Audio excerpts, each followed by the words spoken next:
Let's turn now to the latest business news and moves by the United States that could impact any tech company wanting to do business there. To tell us more about that, we're joined on set by our business editor, Stephen Carroll. Stephen. Eve, these are new plans unveiled by the Trump administration that would see the Commerce Secretary get significant new powers to block imports of any technology deemed to pose a national security threat.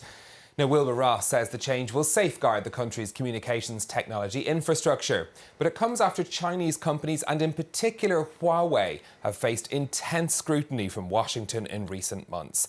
Some in the tech industry have warned this move could create a major new hurdle for companies trying to sell their products into the United States market. Well, let's check in on what's happening on the stock markets for you next. European shares opening up at the start of the trading day. London's FTSE 100 up by 0.4% there. Among the data being digested by investors, new figures here in France showing that consumer confidence was on the up in November. The CAC 40 up by 0.25% at the open.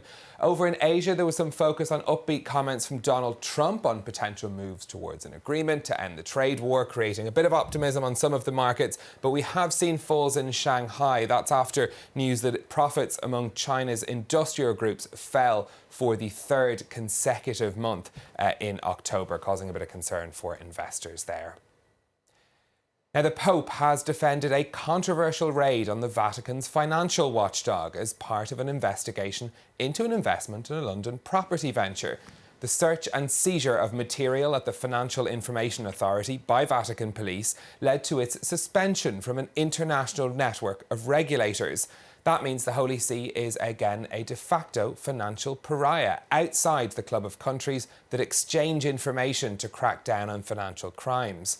Pope Francis authorised the raid after the Vatican's prosecutor alerted him to suspicions over the London investment. It's the first time that the Vatican itself has taken the lid off the pot. From the inside, not from the outside. But Pope Benedict XVI was wise. He started a procedure that matured, and now the fact that the auditor had the courage to do a written report against 5 people means the auditing system is working.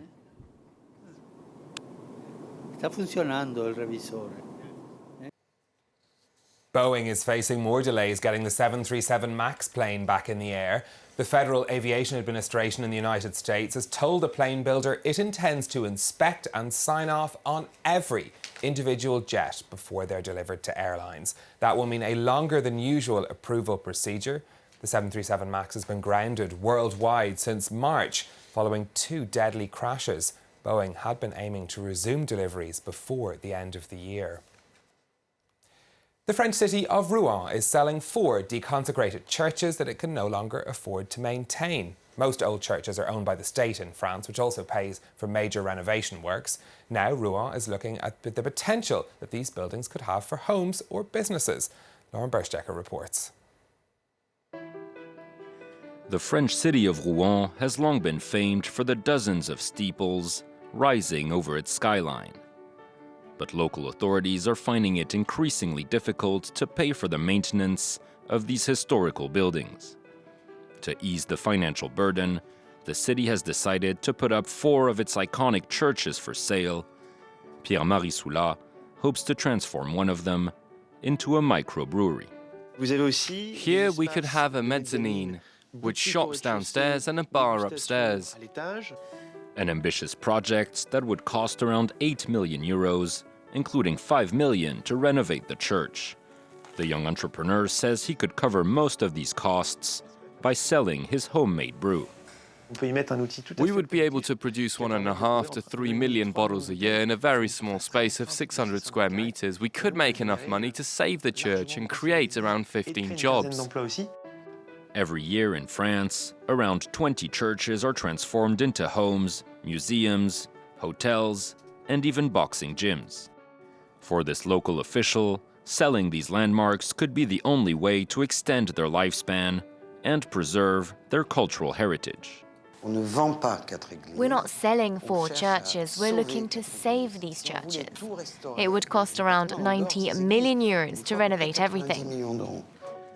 The idea is already popular with some of France's European neighbors.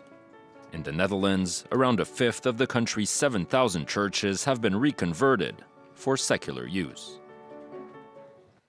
Finally, for me, the last single-screen cinema in New York has been saved from closure by Netflix.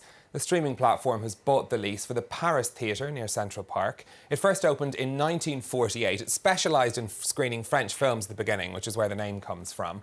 It closed its doors in August of this year, but reopened in October to show the new Netflix film Marriage Story.